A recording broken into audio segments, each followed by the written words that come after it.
Como este episódio é especial, quero aqui fazer uma introdução antes da introdução. Um sinal preocupante deste tempo é a incapacidade de debater. Essa incapacidade já não existe apenas entre posições antagónicas, mas entre pessoas que partilham valores essenciais. O entrincheiramento político não está apenas a degradar a nossa democracia, está a degradar a nossa inteligência coletiva. A capacidade de pensarmos uns com os outros. Um dos principais objetivos do Perguntar Não Ofende tem sido o de dar tempo e espaço ao que fica no meio da lógica do prós e contras. Isso implica fazer perguntas difíceis àqueles que estão próximos e não ter complexos em debater com aqueles que, mantendo-se do lado da civilidade argumentativa, estão mais distantes. Como sabe quem ouve este podcast, faço perguntas difíceis.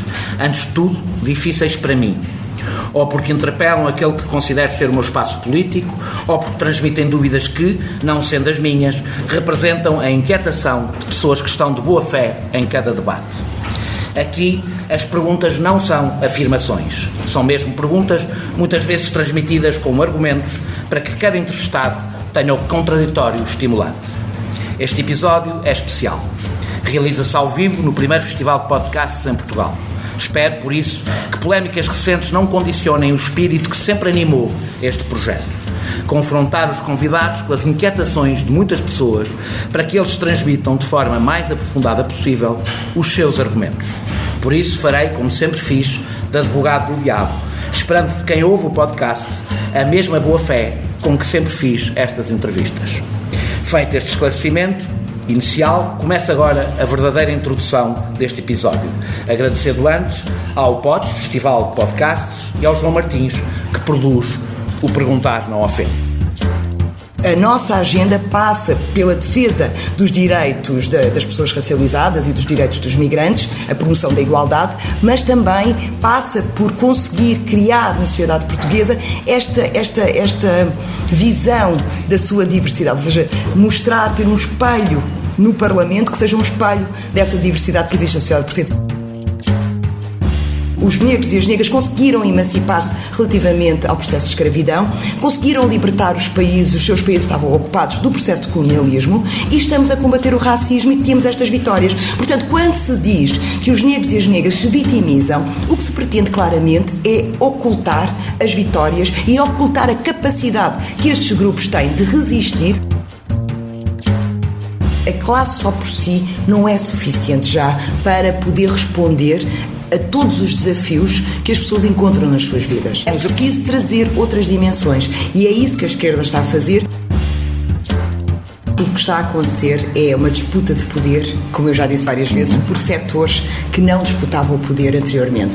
Ou seja, nós tivemos a emancipação das mulheres, principalmente das mulheres brancas, não das outras mulheres, das mulheres provenientes das comunidades racializadas.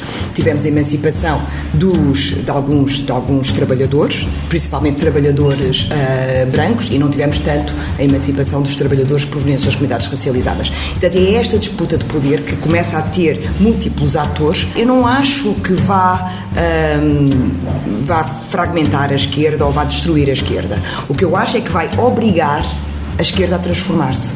A esquerda a ter um discurso que é um discurso que tem a classe na sua formulação, mas não deixa de ter as outras dimensões da discriminação.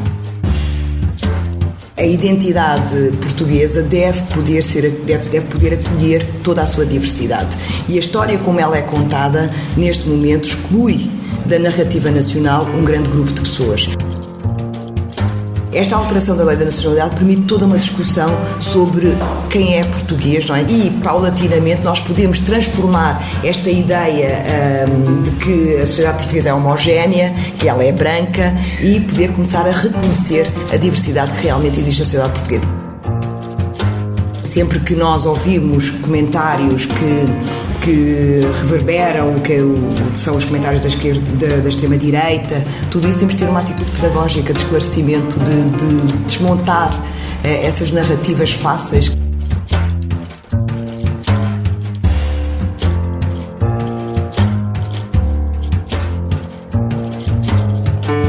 É mais do que uma entrevista, é menos do que um debate. É uma conversa com um contraditório em que, no fim, é mesmo a opinião do convidado que interessa. É um debate em que eu perco sempre.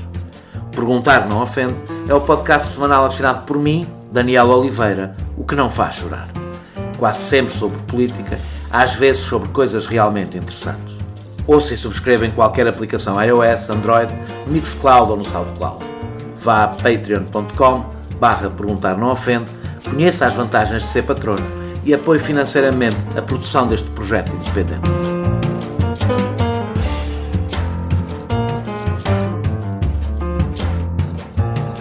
Começo este episódio respondendo à pergunta que lhe dá título. Na realidade, começo por responder aos títulos de 2 podcasts anteriores em que tratámos do tema do racismo.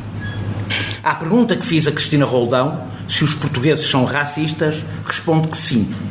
Isto não quer dizer que todos os portugueses são racistas, nem sequer quer dizer que a maioria deles o seja. Quer dizer que há um racismo estrutural e institucional em Portugal. Na escola, no trabalho, na justiça, na organização das cidades e na nossa memória coletiva. À pergunta que fiz a Mamadou Ba, se a comunidade negra está a ganhar voz, também respondo que sim. E isso está a ajudar a exibir o racismo dominante. E a resposta à pergunta de hoje, se faz diferença ter 3 deputadas negras, é consequência das anteriores. Faz toda a diferença. Não chega de serem negras. Faz diferença porque as 3 têm uma agenda que dá sentido à sua visibilidade. Não por elas, pessoalmente, que são tão relevantes como qualquer um dos 230 deputados, mas pelo que pretendem representar. Não é a cor de Beatriz, Joacim e Romualda que interessa, é o que a visibilidade da sua cor, naquela casa, traz uma agenda política. Isto não quer dizer que um deputado branco não tenha legitimidade para defender a agenda antirracista e que um deputado negro não tenha o direito de não lhe dar centralidade. Assim como um académico pode representar as aspirações dos operários e um operário pode representar apenas as suas aspirações de ascensão social. Quero apenas dizer que esta nova visibilidade conta para construir uma agenda política. Se ela será bem aproveitada por quem tem essa responsabilidade, são outros 500. Mas a esquerda, que é quem assume de forma diversa e plural estas causas, tem de resolver novos dilemas que esta agenda de igualdade lhe traz. O principal é este: como encontrar o equilíbrio que impeça que uma mera aliança de identidades mate o seu principal objetivo, que é construir a maioria social que, na formulação simples de Occupy Wall Street, corresponda aos 99% contra 1%. Bernie Sanders disse em 2016: um dos conflitos a que vamos assistir no Partido Democrata tem que ver com o irmos ou não para além da política identitária. Acho que é um avanço para os Estados Unidos se tivermos um CEO afro-americano à frente de uma grande empresa. Mas se essa pessoa explorar os seus trabalhadores, não importa para nada se ela é branca, negra ou latina. Precisamos de candidatos negros, brancos, latinos e gays. Mas precisamos que esses candidatos se oponham à oligarquia. É essa a luta dos dias que correm. A chegada de 3 negras ao Parlamento corresponde a uma mudança radical. É um choque para um país que se habituou a fingir que não era racista. Mas o facto de ser um choque não deve chegar para nos satisfazer. Em democracia é necessária a persuasão política, porque sabemos a quem serve a polarização. A quem, não tendo a maioria dos trabalhadores, sonha representar a maioria dos brancos. Quis o destino que esta mudança acontecesse com a chegada da extrema-direita ao Parlamento. Uma não é consequência da outra e mal seria que os venturas deste país impedissem que as minorias levantassem a sua voz. Mas não podemos ignorar este facto. Uma das eleitas foi Beatriz Dias. Nasceu em Dakar, no Senegal, mas tem ascendência guineense. É professora de Biologia do ensino básico e secundário, membro da Associação SOS Racismo e fundadora e dirigente da JAS, Associação de Afrodescendentes. E é, desde o mês passado, deputada do Bloco de Esquerda. É a minha convidada neste episódio, gravado ao vivo e com público, na Faculdade de Belas Artes, durante o PODES, Festival de Podcasts em Portugal. Muito obrigado, Beatriz, e desculpe esta longa introdução dupla, por teres aceitado este meu convite. O que respondes aos que dizem que o que interessa é se os deputados são competentes, não é a sua cor? Muito obrigada, Daniel, pelo convite e muito obrigada ao público por vir assistir a este podcast que nós estamos a gravar ao vivo. a representatividade é importante. A pluralidade das pessoas é manifesta nas suas diferenças fenotípicas, na cor da pele, no género, na orientação sexual, na identidade de género. Portanto, há uma pluralidade de diversidades que importa ter em conta, e essa representação importa existir do Parlamento, de modo a poder traduzir a diversidade que existe na sociedade portuguesa. Portanto, quando nós dizemos que a raça não conta, que o que conta é a competência, ou seja, a raça traduzida na cor da pele não conta, que o que conta é a competência, nós estamos a dizer que só pelo mérito as pessoas conseguem aceder a determinados locais. E nós sabemos que a desigualdade social que existe na sociedade portuguesa, ela cria obstáculos ao longo do tempo a diferentes grupos. Portanto, e nós precisamos de saber que obstáculos são esses, e precisamos também de saber remover esses obstáculos. E é essa representação, ou seja, nós traduzimos no Parlamento, através de iniciativa legislativa, um conjunto de propostas que ajudem a remover esses obstáculos, de modo a que mais pessoas possam aceder a determinados locais e possam garantir essa representação. Portanto, nós temos que ter em conta as diferenças que existem, temos que ter em conta as subjetividades individuais, claro que sim, e também temos que ter em conta que existem obstáculos historicamente criados e que esses obstáculos devem ser removidos, e esses obstáculos são removidos através de políticas públicas. Então, pondo a coisa de outra maneira, a presença do Hélder Amaral fazia diferença no Parlamento ou não? A presença do Hélder Amaral correspondia a uma ideologia política que era defendida no Parlamento com as propostas legislativas desse grupo político. Mas para a luta antirracista, a presença dele fazia diferença ou não? A diferença é que nós vimos, eu e as outras deputadas eleitas, vimos do antirracismo e temos uma agenda antirracista clara que vai ser implementada no Parlamento. Portanto, essa é a grande diferença, é poder trazer o debate em torno do que são as propostas antirracistas, do que é a nossa agenda antirracista, não só nossa que trazemos no Parlamento, mas dos movimentos que na rua disputam este espaço, e também das pessoas que sofrem cotidianamente a discriminação racial. É essa a agenda que nós trazemos ao Parlamento, ou seja, isto é inequívoco na nossa proposta. A diferença é a vossa relação com os movimentos antirracistas, que a Hélder Amaral não tinha, não é? Precisamente, essa é uma diferença inequívoca, e essa vai permitir levantar no Parlamento reivindicações que são antigas e que outros deputados também já as trouxeram e protagonizaram, mas vai ser protagonizada por pessoas racializadas, percepcionadas publicamente como sendo racializadas, ou seja, pessoas negras, no nosso caso mulheres negras, que vão protagonizar esta agenda antirracista e que vão defender propostas emancipatórias que vão se traduzir na melhoria da qualidade de vida de um vasto número de pessoas. E porquê é que demorou tanto tempo? Ou seja, nestes anos, se me recordo, posso estar enganado, o PS teve um deputado negro, foi o Fernando Cá. Ou seja, em quase 50 anos de democracia, não houve, a esquerda teve um deputado negro e a esquerda do Partido Socialista não teve nenhum deputado negro. Porquê é que demorou tanto tempo? O Bloco de Esquerda existe há 20 anos. É verdade que o Bloco de Esquerda existe há 20 anos, mas também, como eu disse no início da minha resposta, parte desta conquista, que eu acho que é importante realçar, que é uma conquista importantíssima e que nós devemos celebrá-la. Portanto, é um acontecimento importante da nossa democracia e traduz uma vontade da sociedade portuguesa de se transformar, de se representar de uma forma muito mais ampla, trazendo para o Parlamento outros protagonistas. Esta diversidade ainda não é suficiente, nós temos que a ganhar, temos que trazer pessoas oriundas das comunidades ciganas, pessoas com deficiência, como já esteve no mandato anterior. Portanto, é importante ampliar esta diversidade. Portanto, por um lado, este momento traduz o que tem acontecido, as transformações que acontecem na sociedade portuguesa. Portanto, achas que isso aconteceu graças à pressão dos movimentos sociais antirracistas? Eu acho que foi concomitante. Quer dizer que os partidos resistiram a isso? Não quer dizer que os partidos tenham resistido a isso. O que eu acho é que a agenda antirracista tornou-se incontornável. Ganhou um protagonismo, ou seja, e os protagonistas dessa agenda também conseguiram influenciar os partidos políticos. E os partidos políticos acompanharam corretamente. A agenda antirracista já existia nos partidos políticos através de propostas legislativas. Existia no Bloco, existia no PS. Portanto, não tinha protagonistas. Havia propostas concretas e os protagonistas eram outros deputados. O que nós fizemos neste momento, ou seja, a conquista que nós conseguimos enquanto sociedade é fazer coincidir a proposta antirracista com o protagonista que a levanta e que a defende. E isso é extremamente importante. Tu falaste dos ciganos, deixa-me prender aqui. Tu falaste dos ciganos, vamos ter a oportunidade para falar de tudo. Tu falaste dos ciganos, é provavelmente, acho que é uma evidência, a comunidade que é mais vítima de racismo em Portugal, não é por acaso, aliás, que André Ventura se concentra sobretudo na comunidade cigana. Não era fundamental haver um deputado cigano no Parlamento? Por isso é que eu digo que a representatividade que nós conquistamos ainda não é suficiente, ela tem que ser aprofundada. Nós precisamos de ter protagonistas que representem toda a diversidade que existe na sociedade portuguesa. Porquê?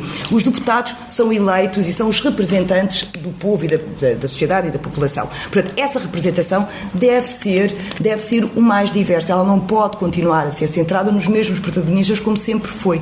E é esta ruptura mais ampliada, porque ela já existia, como tu disseste, e bem, quer dizer, são factos que não podem ser questionados. Houve outros deputados racializados ou que assumiam a agenda antirracista, que defendiam os direitos dos migrantes no Parlamento. Portanto, isso já existia. Agora é preciso aprofundar e é isso que nós estamos a fazer. A nossa agenda passa pela defesa dos direitos das pessoas racializadas e dos direitos dos migrantes, a promoção da igualdade, mas também passa por conseguir criar na sociedade portuguesa esta visão da sua diversidade, ou seja, ter um espelho no Parlamento que seja um espelho dessa diversidade que existe na sociedade portuguesa. Isso é fundamental para que pessoas, jovens estudantes e não só, possam ter uma relação mais próxima com a política, mas também possam inscrever essa possibilidade de representação política no seu projeto. Tu achas que um negro ou uma negra que te veja a ti, a Romualdo ou a Joacine no Parlamento sente-se mais representado por haver deputados negros no Parlamento? Sem dúvida, isso tem sido quando sou abordada na rua para me felicitarem pela eleição, é sempre esse o argumento. Que as pessoas sentem-se satisfeitas, sentem-se orgulhosas, estão exultantes por haver uma representação mais diversa e por elas poderem encontrar-se representadas não só por eu ser uma mulher negra, que também é importante, mas também pela agenda de combate ao antirracismo que eu trago à discussão. Esses factos são muito importantes. Deixa-me só dizer mais uma coisa que é fundamental. O facto das 3 pessoas eleitas serem mulheres negras também é uma representação de um grupo social que é o grupo mais discriminado. Ou seja, dos grupos mais discriminados, não querendo fazer aqui uma competição de discriminações, precisamente, mas as mulheres negras são aquelas que também são bastante discriminadas. Os portugueses são racistas? Eu concordo que existem manifestações evidentes de racismo na sociedade portuguesa e essas manifestações afetam a vida de todas as pessoas racializadas, afetam a minha vida e afetam a vida de outras pessoas racializadas, ou seja, não há nenhuma pessoa negra, cigana ou não branca que não seja alvo de manifestações muito evidentes de racismo. Isso acho que toda a gente concordará. A minha pergunta é se os portugueses são racistas. Eu penso que, volto a dizer, que a sociedade é composta por indivíduos. Portanto, e se nós dizemos que a sociedade tem manifestações de racismo, nós temos que incluir nessas manifestações os indivíduos. O que eu acho é que há uma dissonância entre a percepção dos portugueses enquanto um grupo que se percepciona como não racista, como que recebe bem os imigrantes e como uma sociedade... Isso, aliás, como um dos elementos supostamente da sua identidade. Precisamente, como uma sociedade que inclui positivamente as pessoas, ou seja, e depois é muito premiada nesses valores de inclusão e depois isso é usado pelo próprio governo como também uma manifestação da capacidade de inclusão da sociedade portuguesa e esta certeza cristaliza uma ideia de uma sociedade não racista. Sim, uma sociedade mestiça até. Precisamente, e por isso sempre que se diz que os portugueses são racistas, há uma comoção social e as pessoas insurgem-se e sentem-se ofendidas e acham que é um ataque pessoal. Na verdade, o que nós estamos a querer dizer, nós estamos a querer separar o racismo interpessoal, que é aquele racismo cotidiano das bocas foleiras que se diz e volta para a tua terra e se não gostas deste país vai-te embora, e o que é que estás aqui a fazer? Não pertences. Portanto, por um lado, são essas manifestações que humilham e causam alguma dor, mas são questões morais que não afetam tão diretamente. A tua experiência cotidiana de racismo afeta, é importante, ou seja, tu seres negra e deputada, é importante teres sentido essa experiência cotidiana de racismo ou não? Portanto, ser negra e deputada não me... Ou seja, o facto de seres deputada hoje é importante teres essa experiência cotidiana de racismo, que eu, por exemplo, não tenho. Por um lado, para poder defender uma agenda antirracista, acho que é fundamental. Ou seja, eu consigo comunicar de uma forma de mais fácil leitura com pessoas que têm experiências partilhadas com a minha. Isso é muito importante para poder dialogar com as pessoas e com a sociedade, portanto, e com este grupo da sociedade. Por outro lado, também permite-me ter uma capacidade propositiva, não é? E olhar para o combate ao racismo e a discriminação racial numa perspectiva de uma grande transversalidade que é preciso ter. Ou seja, quando eu, sabendo os mecanismos da opressão racista, como é que ela atua, eu sei que para corrigir as desigualdades eu preciso de intervir na educação, mas também preciso intervir no trabalho, mas também preciso de ter articulações com os deputados que têm a saúde. Ou seja, procuro ter uma abordagem transversal do racismo, porque ela não é uma dimensão encapsulada e isolada das outras dimensões da nossa vida coletiva. Portanto, é preciso ter sempre o racismo como recorte nas políticas públicas que nós vamos implementando. E eu acho que esta leitura muito mais ampla da transversalidade e da articulação que é preciso ter para um combate efetivo ao racismo e à desigualdade vem da experiência que eu tenho enquanto mulher negra e das manifestações do racismo que vivi, mas também do facto de ter participado em processos coletivos com outros movimentos e as discussões em que participei, e tudo isso permitiu ter uma leitura muito mais ampla do racismo, saindo da dimensão interpessoal e passando para uma dimensão mais institucional. Esta que é o grande desafio, ou seja, deixarmos de discutir o racismo numa perspectiva interpessoal, ou seja, eu, indivíduo que sou vítima de racismo, eu, indivíduo que sou vítima de racismo e que tive imensos obstáculos que foram sendo colocados na minha vida portanto, no meu caso enquanto indivíduo, mas de uma forma muito mais profunda noutras pessoas, portanto, obstáculos que se traduzem. Deixa-me só, porque até porque tu não viveste o racismo as pessoas não vivem o racismo da mesma maneira. Já vai voltar a isto, sim, mas sim. Tu não viveste o racismo como vive o racismo alguém que vive no bairro da Jamaica. Não o sentes da mesma maneira, ou sentes? Eu acho que, quer dizer, eu não... A gente já vai voltar a este tema, okay, não precisa aprofundar muito. Eu não queria estar muito centrado na minha biografia. Precisamente... Eu não estou mesmo a querer centrar na tua biografia. Essa relação... Não é a mesma classe social é isso mesmo. Do grupo que está no bairro da Jamaica. Entre a classe e o racismo é um aspecto fundamental quando nós queremos discutir uma dimensão muito mais ampla da discriminação racial e saímos da dimensão do interpessoal. Se calhar na dimensão do interpessoal, eu e a pessoa que viveu no bairro da Jamaica sofremos as mesmas formas de discriminação, os comentários, a mesma violência e a mesma humilhação pública. Isso eu tenho em comum com uma pessoa que vive no bairro da Jamaica. O que eu não tenho em comum é outra dimensão da exclusão que deriva da condição social daquela pessoa. E é aí que nós precisamos de olhar. É nestas interseções, ou seja, nestas fronteiras partilhadas entre a raça, a classe, o género, a orientação sexual, que nós temos que colocar o nosso... E é aí que ser antirracista, ter feito um trabalho coletivo com movimentos antirracistas muito diversos, que olham para a discriminação racial sobre diferentes perspectivas, me permite ter uma leitura bastante abrangente do que é necessário fazer, de que medidas são necessárias implementar e que transformação nós devemos... É a minha pergunta seguinte, mas ainda te quero fazer mais esta. Tu sentes... O que é que tu respondes às pessoas que falam da vitimização do discurso dos protagonistas políticos negros? Infelizmente não temos tido protagonistas políticos ciganos, mas das minorias. O que é que tu respondes a quem diz que há um processo de vitimização? Eu discordo completamente dessa afirmação, porque não se trata de vitimização.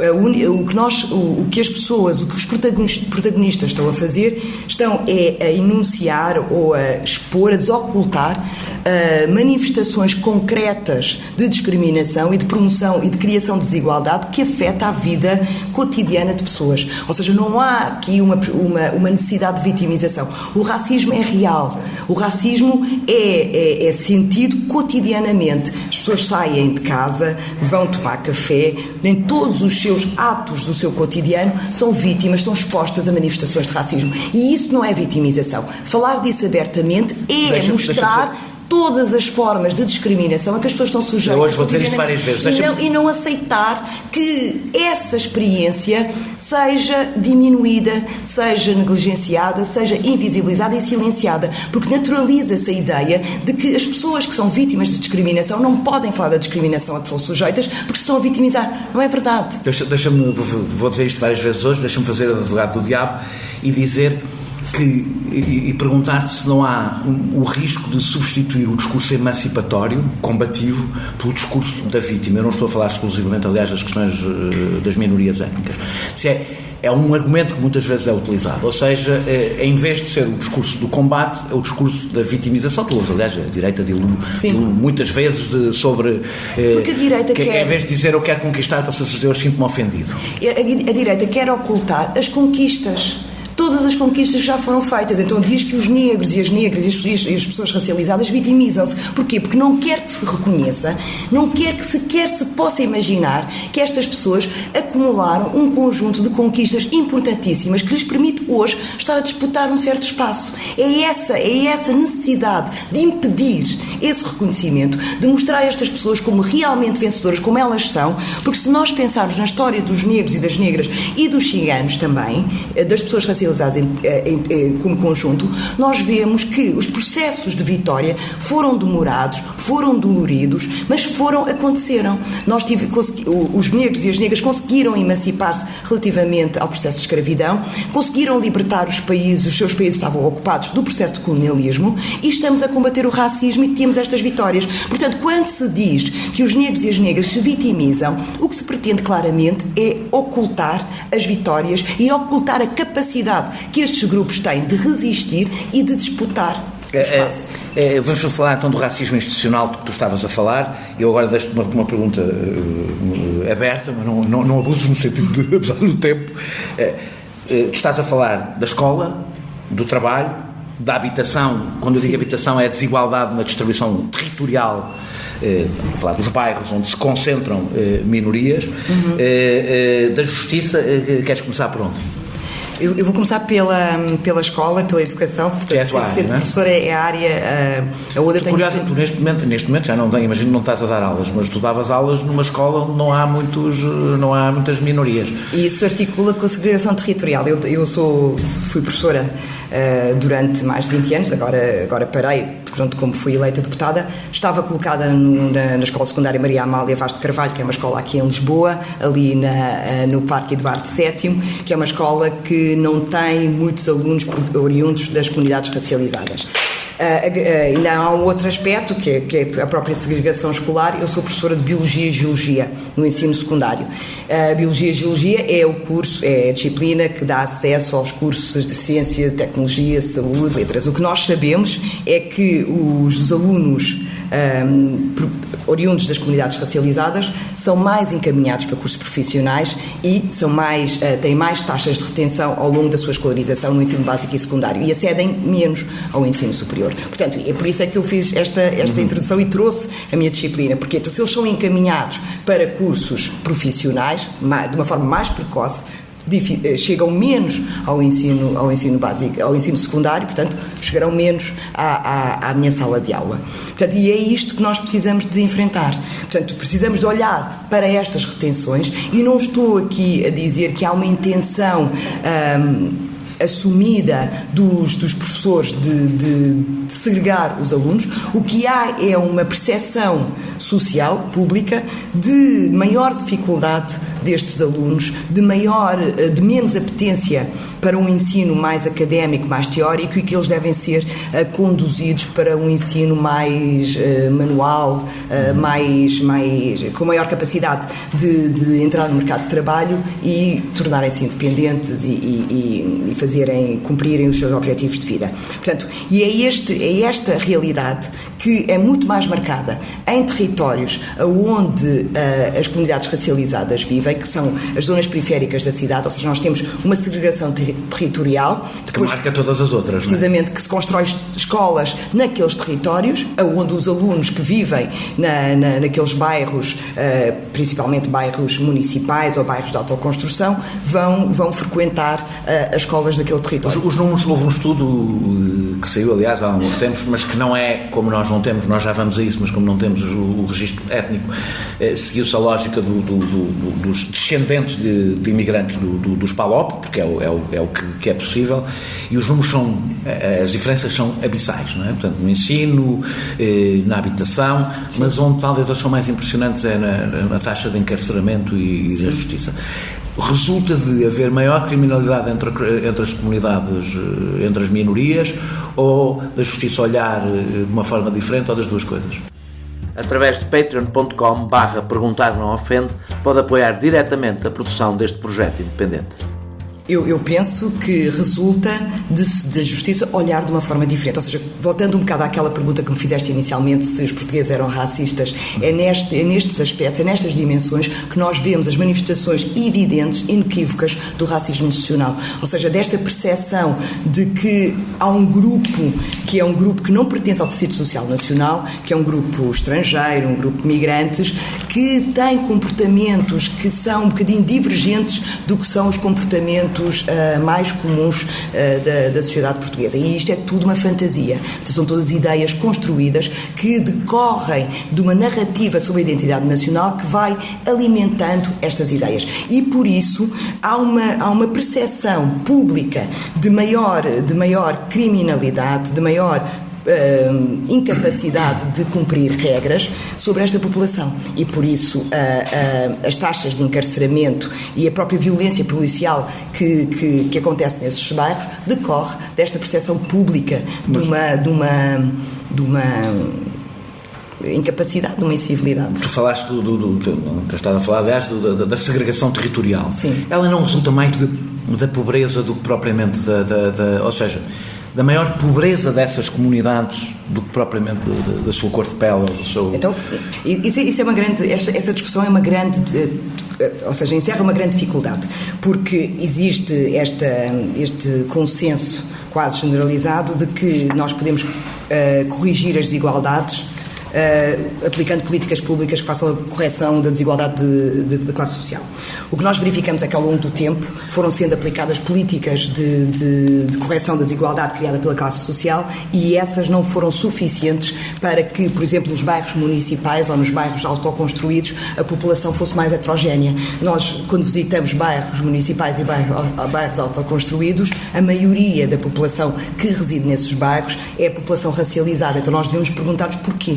E alguns dos bairros autoconstruídos foram inicialmente ocupados por população branca pobre, que entretanto ascendeu socialmente, encontrou recursos com o contributo de políticas sociais para a correção da desigualdade de classe, e saíram desses bairros. E o que nós vemos é que há uma grande dificuldade de mobilidade social, pensando só nas políticas de classe, para esta população. Então isto deve interpelar-nos. Nós devemos pensar que as políticas que estamos a implementar não são suficientes. Precisamos de aprofundar, precisamos de uma outra dimensão, de ter uma outra dimensão aqui na análise que fazemos para poder combater a exclusão social e também promover a igualdade. Para isso é preciso ter alguns dados. E como eu falei há bocadinho do estudo, que se baseia... vai por outra porta, aliás, que não nos dá a certeza de que esteja certo, porque pode haver outras razões, porque sendo descendentes próximos de comunidades imigrantes, não é a mesma coisa do que, por exemplo, se fores um negro que vive há várias gerações, que seja de várias gerações nascidas em Portugal, que são situações diferentes. Tu defendes o registro étnico no censo, que sabemos hoje que não vai acontecer, não é? Sim. A primeira pergunta é porquê é que defendes, a segunda é porquê é que achas que não vai acontecer? Porquê que eu defendo? Precisamente porque nós precisamos ter informação sobre a real composição da sociedade portuguesa. E essa real composição quer dizer, nós temos dados sobre a população migrante, mas nós não temos dados sobre a população portuguesa em toda a sua diversidade. Nós não sabemos quantos portugueses negros existem, não sabemos quantos ciganos existem, e é importante nós sabermos isso. Mas não é... Porquê que é importante? E por outro lado também, a recolha de dados vai permitir obter informação para estas políticas públicas que são tão necessárias. Ou seja, nós vamos poder ter dados concretos das retenções dos alunos no ensino básico e secundário, perceber quais são os alunos que chumbam mais, em que ciclo é que chumbam mais, e de poder trabalhar com essas escolas para poder corrigir essa desigualdade e também, ou seja, ter políticas a montante, mas, por outro lado, também vai nos permitir, conhecendo os dados, ter políticas de ação afirmativa que corrijam a desigualdade, nomeadamente o acesso dos alunos provenientes das comunidades racializadas ao ensino superior é muito mais baixo. Então nós podemos ter um contingente especial para estes alunos de acesso ao ensino superior, para poder corrigir as desigualdades historicamente criadas, portanto que isto tem a sua origem muito atrás no tempo, ou seja, não é só um facto, não resulta só do momento presente que nós vivemos, portanto tem um lastro muito antigo, portanto combater essas desigualdades historicamente corrigidas, mas nós precisamos saber quantos são. Qual é a percentagem que nós vamos atribuir? Não tens receio que isso venha a ser utilizado pela extrema-direita no sentido exatamente oposto ao que tu desejas? Por exemplo, ir ver os registros, o número, fazer um cruzamento entre criminalidade quando fizeste advogado do diabo, disseste... Estou sempre. Mas disseste que uma das ideias que resulta das taxas de encarceramento é pensar que as pessoas racializadas são mais propensas ao crime. Portanto, isso permite-me afirmar que essas ideias já existem. O que nós vamos fazer com os dados é precisamente poder desmontar essas ideias. Nós vamos poder mostrar claramente a desigualdade. Vamos poder mostrar que existem políticas que ativamente empurram e condenam negros e negras e pessoas da comunidade cigana para situações de encarceramento. E porquê é que foram derrotados nesse vosso objetivo? Porquê é que achas que foram derrotados no objetivo? Porque não vai entrar. Mas eu ainda tenho uma pergunta para responder, que é se eu acho que vai entrar ou não. Nós Bloco de Esquerda, mantivemos esta proposta no nosso programa eleitoral e vamos bater-nos para que ainda se consiga incluir esta pergunta. Mas a resistência não tem sido exclusivamente política, tem havido... Ela é política, mas não tem vindo propriamente de organizações partidárias, houve uma resistência mesmo junto de académicos e técnicos que até não são propriamente de direita, não é? O grupo de trabalho que foi construído pelo Governo para pensar na forma, porque aqui há um aspecto importante a realçar. O próprio Governo, quando publicou o Decreto-Lei construindo o grupo de trabalho para estudar a inclusão da pergunta sobre a pertença étnica ou racial nos censos, a própria formulação do decreto permite pensar que ela já estava garantida, que o grupo de trabalho iria estudar como operacionalizar. No entanto, os elementos do grupo de trabalho, a maioria votou favoravelmente à sua inclusão. Houve um relatório que apoiava a inclusão, ou seja, houve foi o INEC, a resistência veio do INEC. A resistência veio do INEC, disse que em termos técnicos não podia ser operacionalizado. E não o disse. Mas é exatamente igual a ser operacionalizada a pergunta que hoje já existe no census sobre a religião, não é? Precisamente. Portanto, que é até, se quisermos, vamos pôr assim, até é um bocadinho mais subjetiva, pode ser considerada até mais subjetiva do que propriamente a questão étnica. E qual é a tua posição em relação às cotas? A minha posição é... As cotas, há dois debates, que é as cotas nas empresas, etc, e as cotas na política. Cotas étnico-raciais. Cotas étnico-raciais, as de género já existem, não é? Sim. Como nós vemos a existência de cotas de género, mas para podermos implementar cotas nós precisamos de saber qual é a percentagem.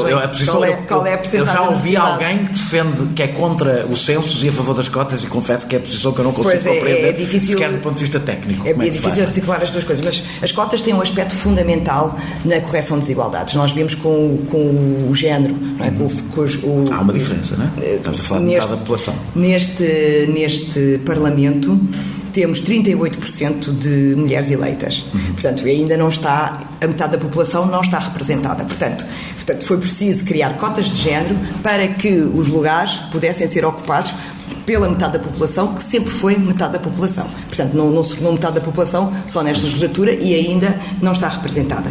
Portanto, o que, para mim, as cotas representam são medidas de reparação destas desigualdades historicamente construídas. Apesar das pessoas racializadas não serem metade da população, elas são aquelas que mais sofrem discriminação e exclusão social. Portanto, nós precisamos de criar mecanismos de corrigir, porque se nós deixarmos os processos naturais decorrerem com a discriminação e o racismo institucional que eu já expliquei, e a possibilidade de algumas pessoas acederem aos lugares, já estou mesmo a pensar o que é que vais dizer.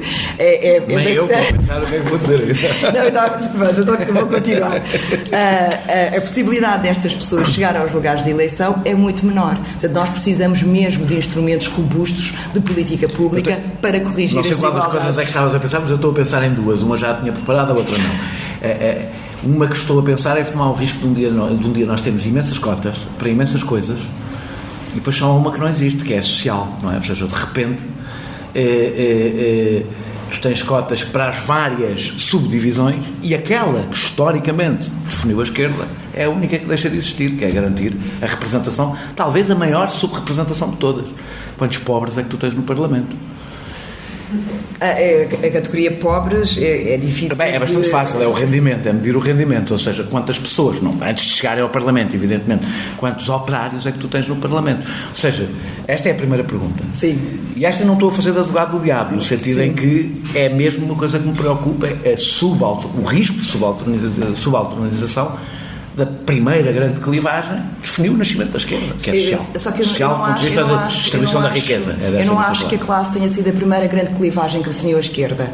Eu acho que antes disso temos o racismo. O racismo é o primeiro empreendimento capitalista de exploração que existe na história da humanidade. É anterior à existência da esquerda. É por isso que eu disse a primeira que definiu. Eu não disse que foi a primeira que definiu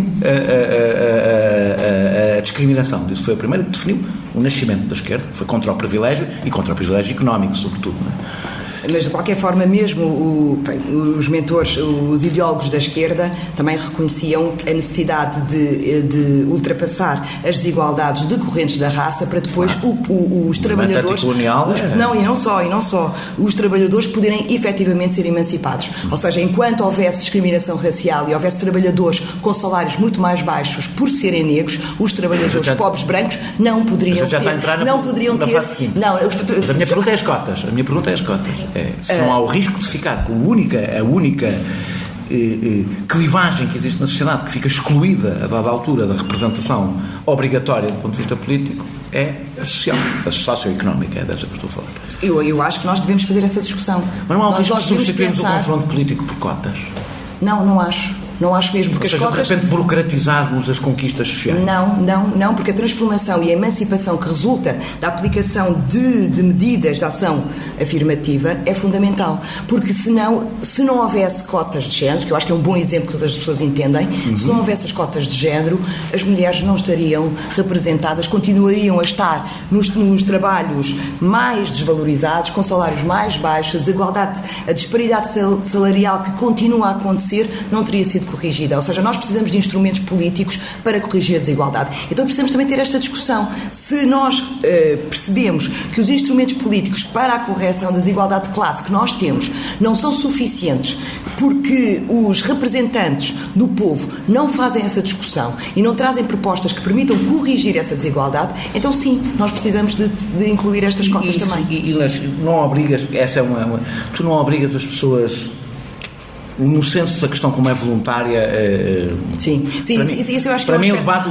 Posso só dizer duas coisas, três aspectos fundamentais do senso que é importantíssimo para as pessoas entenderem. Não, vou ser sintética. Esta discussão também tinha bastante ruído, porque havia uns argumentos de proteção das pessoas racializadas e que elas, dando a crer que as pessoas seriam obrigadas a responder. Não é verdade.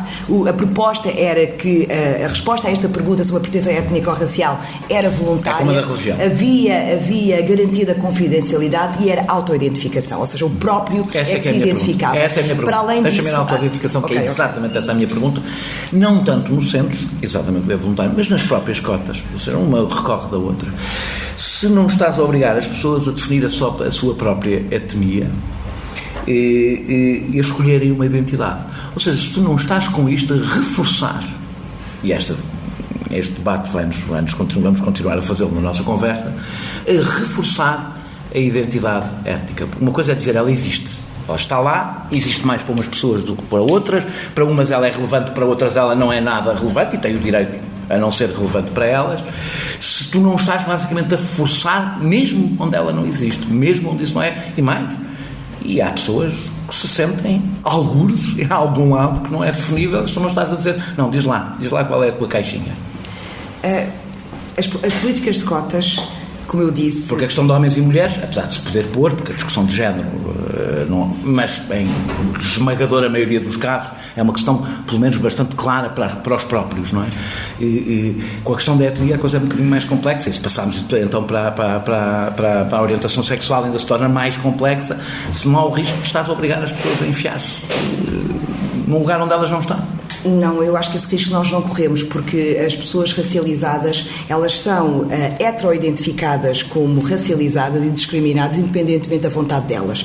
E o que nós queremos fazer precisamente é corrigir estas desigualdades. Estas desigualdades foram criadas pelas condições sociais das suas famílias. Portanto, a heteroidentificação social existe. O que nós queremos é que essa heteroidentificação seja acompanhada por uma autoidentificação. O próprio decide a que grupo pertence e o próprio também pode beneficiar de políticas públicas que o ajudem a criar melhores condições de vida, a emancipar-se da sua situação social que decorre de desigualdades criadas ao longo do tempo. Portanto, cabe à sociedade ter esta discussão. Eu acho que é fundamental nós percebermos que esses mecanismos de obrigar alguém a colocar-se numa caixa onde ela não está... Obrigar mesmo que não seja obrigatório. Obrigar no sentido de estás a encaminhar a pessoa para se sentir...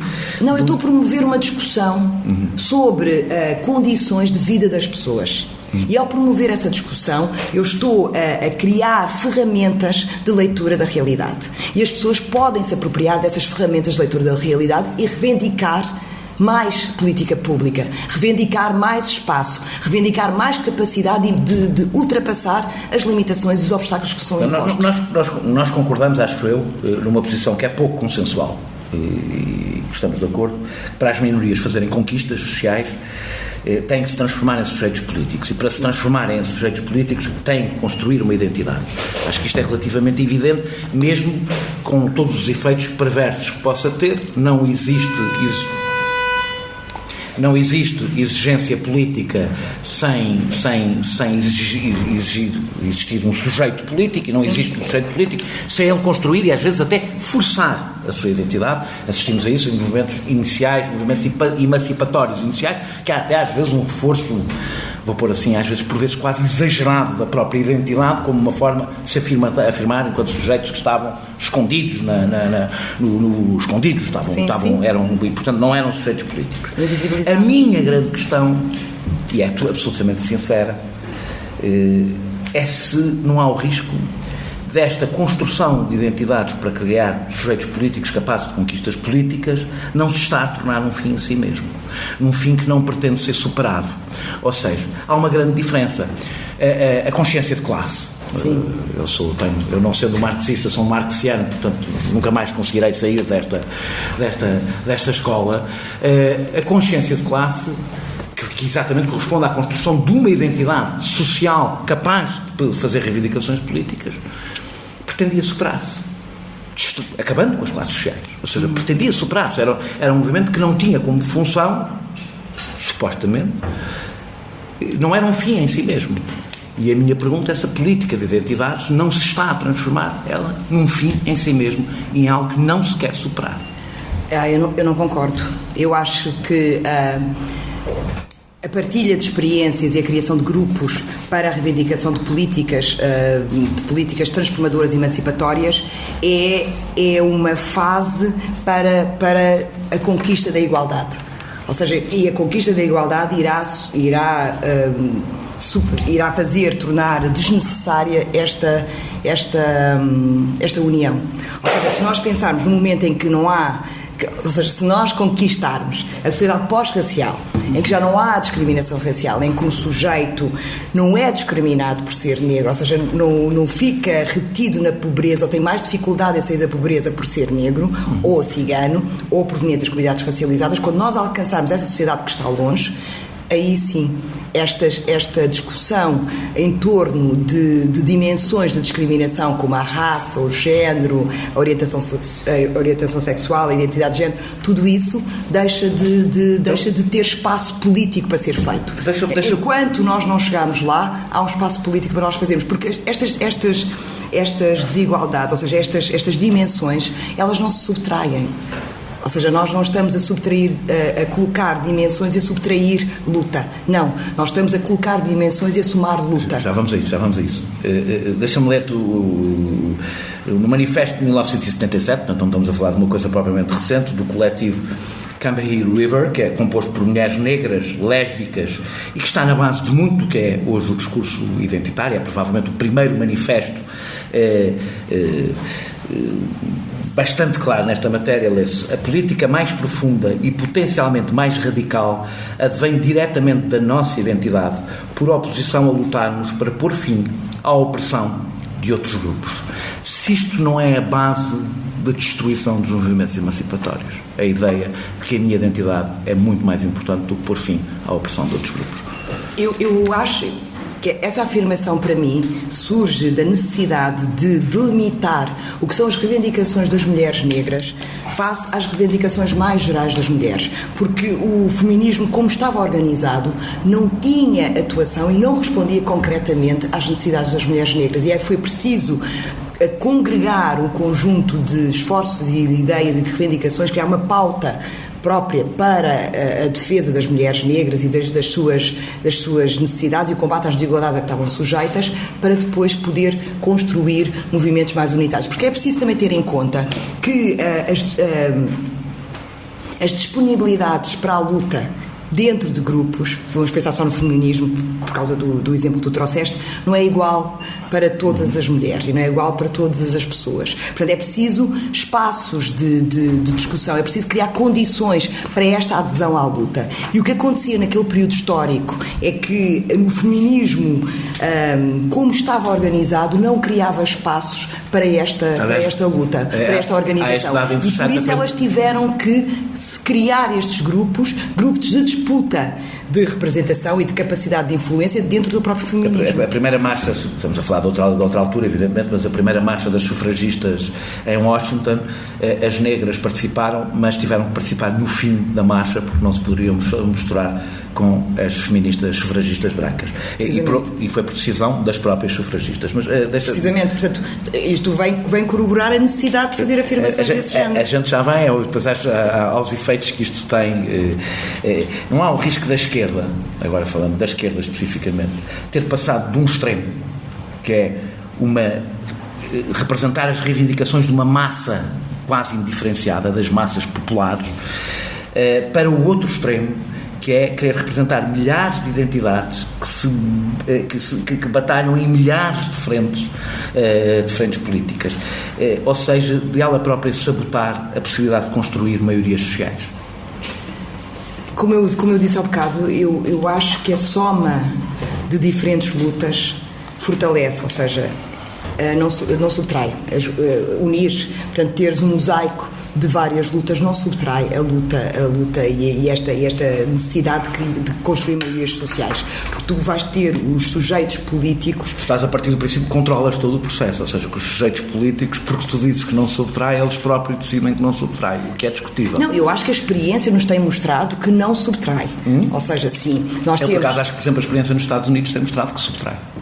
Mas não é por acaso que Hillary Clinton aproveitou tão bem, e as alas mais direitistas do Partido Democrata se concentraram na agenda identitária porque sentiram que ela poderia subtrair a agenda social e económica. Mas eu mais uma vez, eu acho que é mesmo uma estratégia para poder distrair da discussão mais ampla que é preciso ter. Ou seja, destas reivindicações das classes mais oprimidas, dos grupos que têm menos acesso à riqueza e os grupos mais afetados pela exclusão social.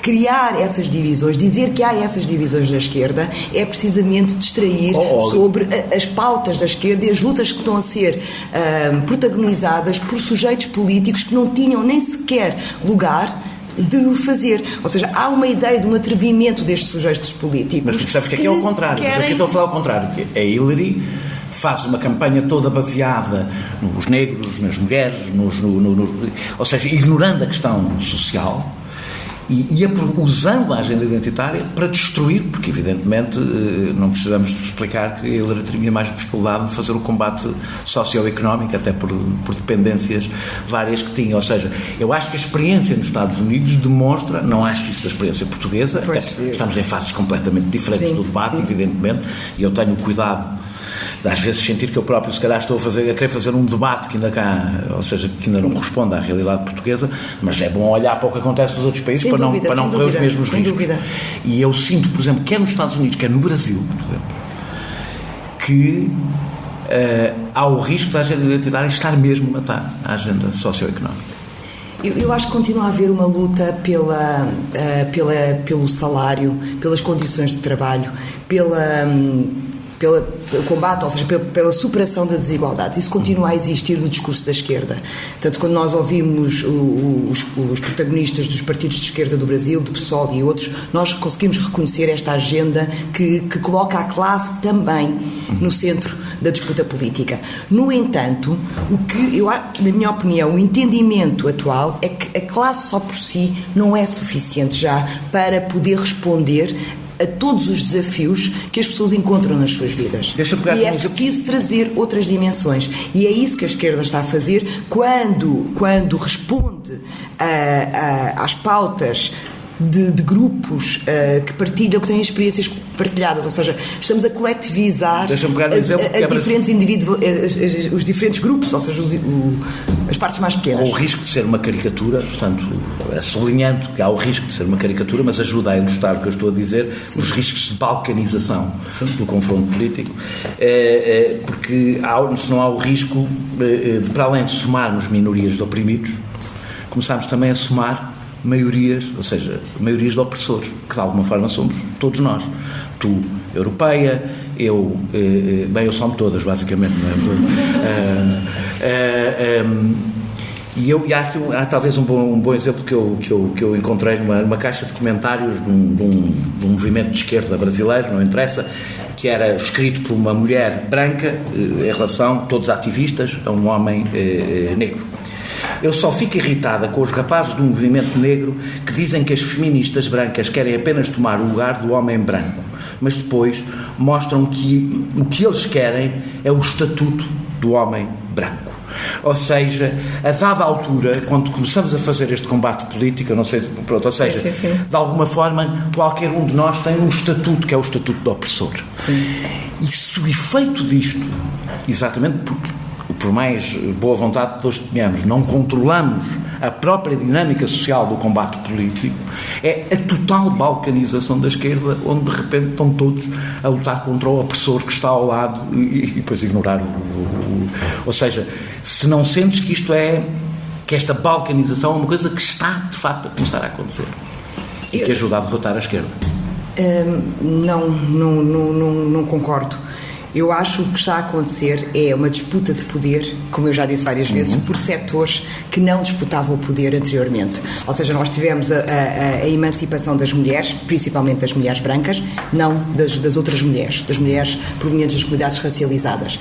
Tivemos a emancipação de alguns trabalhadores, principalmente trabalhadores brancos, e não tivemos tanto a emancipação dos trabalhadores provenientes das comunidades racializadas. Portanto, é esta disputa de poder que começa a ter multiplicidade e pelos atores que está a acontecer. Claro. E que é fundamental acontecer. Eu estou a falar dos efeitos políticos que ela tem. Eu não acho que vá fragmentar a esquerda ou vá destruir a esquerda. O que eu acho é que vai obrigar a esquerda a transformar-se. A esquerda a ter um discurso que é um discurso que tem a classe na sua formulação, mas não deixa de ter as outras dimensões da discriminação. Substituir, nós falámos um pouco ali de passagem sobre a questão do argumento da vitimização. Não achas que substituir, tu consegues enfiar o que queres dizer agora na próxima pergunta? Substituir o discurso não é uma substituição do discurso emancipatório pelo discurso da culpa e do tabu. Ou seja, se a vigilância da linguagem eu não recuso-me a utilizar a expressão politicamente correto, porque ela é dúbia e ajuda a alimentar discursos que eu não quero alimentar. Mas a vigilância sobre a linguagem está a ganhar espaço à tentativa de persuadir o outro. Ou seja, se a frase "eu sinto-me ofendido", que é absolutamente legítima, todos já nos sentimos ofendidos várias vezes, não está a substituir a tentativa de convencer o outro, incluindo aquele que vive numa sociedade racista, foi educado na sociedade racista, e nós queremos persuadi-lo a passar para o nosso lado em vez de o sentir culpado, fazê-lo sentir culpado.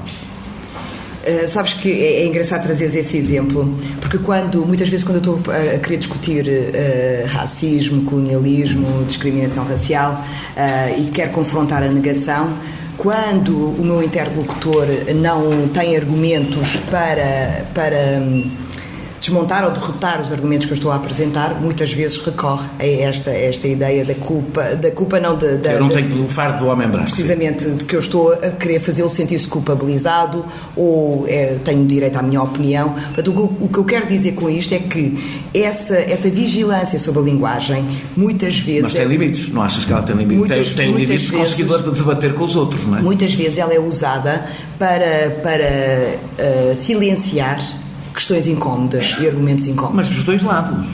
Às vezes dos dois lados. Ou seja, há perguntas difíceis, há discussões difíceis. Claro que há. Que se nós formos demasiado vigilantes connosco próprios, guardamos para nós, não as fazemos e não somos convencidos. Mas há perguntas difíceis e há discussões difíceis, mas que são extremamente necessárias. É extremamente necessário discutir a linguagem, mas eu estou a falar, discutir os limites da linguagem, discutir, por exemplo, o universal, o neutro, masculino que nós usamos em todas as nossas formulações. Portanto, é preciso discutir todos estes universais que foram construídos sobre o que é que pode ser dito, o que é que não pode ser dito, quem é que pode falar, quem é que fala. Cada palavra é uma trincheira, eu concordo com isso. Há o risco, é como todas estas coisas têm sempre a ver com o grau. Há o risco de fazermos de tantas palavras trincheira que de repente o outro, aquele que nós queremos convencer, queremos que ele passe para o nosso lado, porque nós queremos, deixe de conseguir falar. Então precisamos de desenvolver... Está tão autovigilante que por simplesmente deixa de dizer o que pensa. Nós precisamos de desenvolver estratégias de maior relação social, ou seja, de maior capacidade de escuta do outro, de maior apropriação das condições de vida dos outros, de perceber quais é que são as realidades que nos cercam. E nós precisamos de fazer isso. E ao fazer isso podemos iniciar diálogos mais fluidos. E tu não achas que os movimentos... Não estou a falar especificamente dos movimentos negros, mas os movimentos de muitas minorias, destas causas que estão a ganhar espaço, por vezes ignoram a necessidade de ouvir e falar com o outro. De ouvir e falar com as pessoas que votaram no Trump, de ouvir e falar com as pessoas que votaram na Le Pen, de ouvir e falar com... Ou seja, da luta pela persuasão. Isso eu acho que é uma das tarefas mais difíceis de um ativista de esquerda, que é conseguir dialogar... Não se ofender à primeira, é isso que eu estou a dizer. Dialogar com esses setores, mas é extremamente importante, porque se nós queremos construir maiorias sociais, nós temos que as disputar. E essa disputa passa muito pelo combate à desinformação, por uma escuta ativa do que as pessoas têm para dizer, de correção de informação, de uma atitude pedagógica relativamente à informação e aos direitos que é preciso fazer. Quer dizer, sempre que nós ouvimos comentários que que reverberam o que são os comentários da esquerda, da extrema-direita, tudo isso temos de ter uma atitude pedagógica, de esclarecimento, de desmontar essas narrativas fáceis que são veiculadas, quer seja pela comunicação social ou pelos protagonistas políticos. Nós temos que nos inscrever nisso, nós temos que fazer esse pegando numa coisa que tu disseste na reportagem da Sofia Pinto Coelho, da SIC, e que também mostrou, para ficar claro, não é? Que há imensa gente que se ofende com imensa facilidade em todo o lado. Tu disseste, o facto de Portugal isto causou um enorme celeuma e grandes revoltas, não sei se houve petições para também expulsar de Portugal e impedir imensas coisas, mas disseste, o facto de Portugal... Mas mandaram-me para a minha terra. Mandaram-te para a tua terra. Para a minha terra. Esse sítio chamado a tua terra deve estar cheíssimo de gente. O facto de Portugal ter tido um projeto colonial, ter ocupado territórios africanos e ter subjugado nações, contribuiu para criar uma ideia de supremacia europeia e branca. Eu não vou discutir esta frase propriamente porque parece-me estar no domínio das evidências. A minha pergunta é se é necessário, a primeira pergunta é óbvia, depois a outra já não vai ser tanto, se é preciso revisitar a história para vencer o racismo. Eu acho que é fundamental. E não é revisitar a história no sentido de fazer um revisionismo e selecionar quais é que são os factos que nós queremos realçar, fazer fazer um bocado de propaganda, que é o que tem sido feito com a história. O que eu acho que é importante revisitar a história porque ela é contada de uma forma incompleta, de uma forma manipulada, para poder criar um imaginário coletivo de superioridade do grupo de pessoas relativamente todos os países fazem isso, não é? Todos os até países Angola, até Cabo Verde, ou seja, todos os países tendem a construir é verdade, mas mitos sobre si próprios para... Eu não discordo, eu acho que esta tarefa de correção histórica também devia ser, eu não estou aqui a dizer o que é que os outros países devem fazer. Sim. Eu acho que é importante que a história seja contada como ela aconteceu, incluindo as diferentes dimensões da história, quer seja, quer dizer, também não é vou continuar. Deve ser contada como ela aconteceu. Portanto, e a história portuguesa tem aspectos que podem ser motivo de orgulho para os portugueses, para os portugueses não racializados, mas esses mesmos aspectos que são de motivo de orgulho para os portugueses não racializados são motivo de dor e de rejeição para os portugueses racializados. Portanto, e se nós queremos criar estas maiorias sociais amplas, a identidade portuguesa deve poder acolher toda a sua diversidade. E a história como ela é contada, neste momento, exclui da narrativa nacional um grande grupo de pessoas. Portanto, e é por isso que é necessária esta correção da narrativa, da forma como ela é contada. E não há o risco de, em vez de avançarmos para a frente, estarmos a desenterrar todos os fantasmas do passado? Claro que não. Claro que não. A história é construída no presente, ela não é construída no passado. As narrativas que hoje... A história é o presente a olhar para o passado. Sim. As narrativas que continuam a glorificar os descobrimentos, que agora são definidos como a primeira globalização mundial, todas essas narrativas estão no presente. Elas estão colocadas. Não é? O espaço público está tomado por monumentos que celebram os descobrimentos. Portanto, nós estamos a falar do presente, estamos a falar da realidade das cidades onde nós vivemos e da história que aprendemos na escola. A história que se conta dos descobrimentos é uma história gloriosa. E a história que aparece nos anúncios, não é? Em toda a publicidade. Nós começámos a globalização, não sei se viste nos cartazes da Câmara Municipal de Lisboa que explicaram. Precisamente. Portanto, está aqui, está no nosso presente. Portanto, nós não estamos a desenterrar fantasmas do passado, e se fosse necessário desenterrá-los também seria importante desenterrá-los, porque nós queremos mudar o presente e queremos projetar um futuro diferente. Portanto, e é preciso fazê-lo. Nós não podemos continuar a dizer que é anacrónico e que estamos a olhar para o passado com as lentes do presente e por isso estamos a fazer erros de leitura. Não é essa a discussão que deve ser tida. Nós precisamos saber que sociedade temos, que sociedade queremos construir e como é que a queremos construir. O Bloco de Esquerda, e penso que o LIVRE também, vão apresentar uma lei da nacionalidade diferente. Explica-me só que grandes mudanças é que ela traz e o que é que isso significa para o país, ou seja, para além das mudanças que tem para os próprios, o que é que isso significa para a forma como o país vê a si mesmo? Eu quero começar por porque a questão da nacionalidade é uma questão que ultrapassa muito a questão dos direitos cívicos, vai mais longe do que isso, porque é a maneira com o que é que nós consideramos ser nacionais. Precisamente, quem é português, não é? Sim. Quem é português? A lei da nacionalidade, neste momento, da forma como está redigida, ela impede o acesso à nacionalidade portuguesa às crianças filhos e filhas de imigrantes que nascem em Portugal. Ou seja, querendo isto dizer que nem todas as crianças que nascem em Portugal têm a nacionalidade portuguesa. Houve alterações na lei agora em 2000, na legislatura anterior, por uma proposta do Bloco de Esquerda, mas também por proposta apresentada pelo PS. No entanto, os movimentos negros tinham feito uma petição para a alteração da lei da nacionalidade que tinha o jus solis como regra, ou seja, todas as pessoas que nascessem em Portugal tinham nacionalidade portuguesa.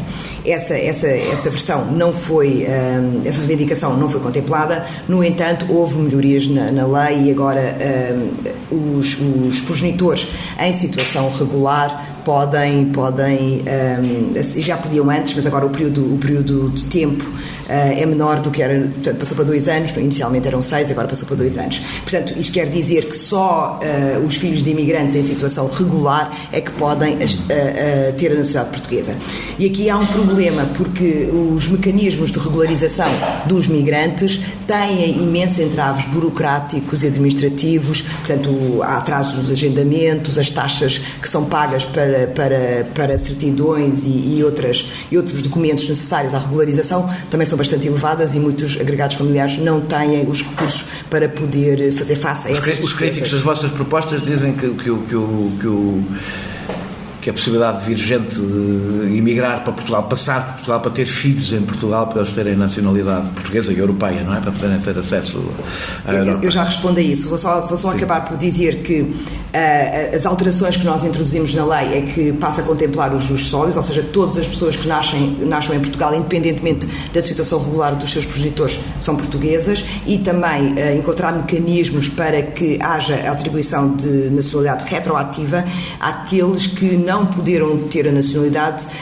A lei da nacionalidade sofreu uma alteração em 81, portanto, e depois tinha o princípio de jus solis e passou a ser só filhos de portugueses é que podiam ter a nacionalidade portuguesa. E em 2006 teve esta outra alteração, aproximando-se do jus solis que nós pretendemos completo. Portanto, e essa é uma das propostas de alteração que nós apresentámos.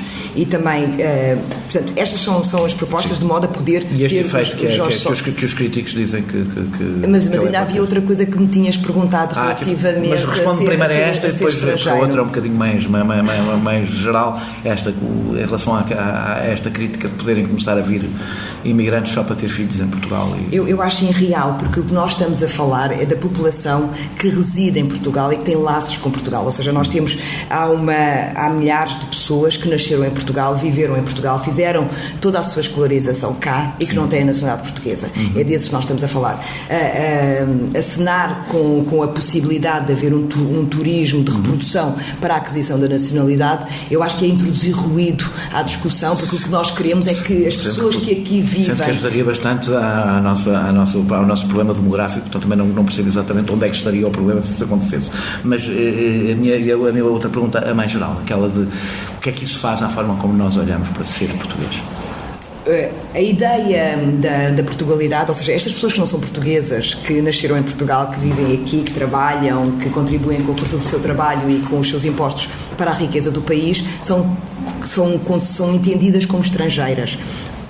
Em Portugal há uma coincidência entre ser racializado e não pertencer ao tecido social nacional, ou seja, qualquer pessoa como aliás se vê com o vai para a tua terra. Precisamente, qualquer pessoa que não é branca é considerada estrangeira. E há esta coincidência entre ser negro, estrangeiro, e também, de uma forma completamente descabida, as pessoas pertencentes às comunidades ciganas também são consideradas estrangeiras, sim. Portanto, não fazem parte do tecido social nacional. Afinal de contas, só estão cá há 500 anos. Não é? Precisamente. Portanto, ao permitir esta alteração da lei da nacionalidade, permite toda uma discussão sobre quem é português, não é? Quem faz parte e também há um reconhecimento da pertença ao tecido social nacional.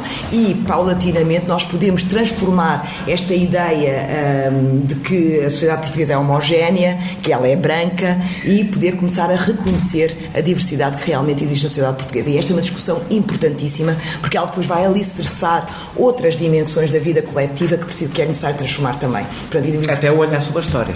Até olhar sobre a história, precisamente. Daqui a 4 anos, quando o primeiro mandato destas 3 deputadas acabar, o que é que esperas que tenha sido conseguido com a vossa presença? Que haja muito mais diversidade no Parlamento, que haja muito mais pessoas racializadas colocadas em lugares elegíveis nas listas dos partidos, que haja muito mais participação política e discussão política sobre as diferentes dimensões da desigualdade que existem em Portugal. Mas, acima de tudo, que não sejamos só 3, não é? Ou seja, nós somos 3 deputadas em 230, e que haja muito mais e que possa efetivamente traduzir a diversidade, e que haja também deputados oriundos das comunidades ciganas. Em julho, penso que foi em julho, corrijo-me se estou enganado, recusaste debater com André Ventura. Agora que ele é deputado, também recusarias? Eu acho que o que é extremamente importante é desmontar o que são as propostas da extrema-direita. Mostrar que a proposta política ela é pouco consistente, ou seja, é o ataque ao Serviço Nacional de Saúde, é o ataque aos direitos, portanto, revelar essas Isso implica debater com ele? Implica debater com ele, sim. Portanto, debaterias agora com ele? Debateria, sim. Beatriz, agradeço-te muito por esta excelente conversa. Nós regressaremos para a semana, já sem ser ao vivo, com outro convidado. Muito obrigada. Este episódio teve a produção de João Martins, pesquisa de Filipe Avala, música de Mário Lajinha e ilustração de Vera Tavares.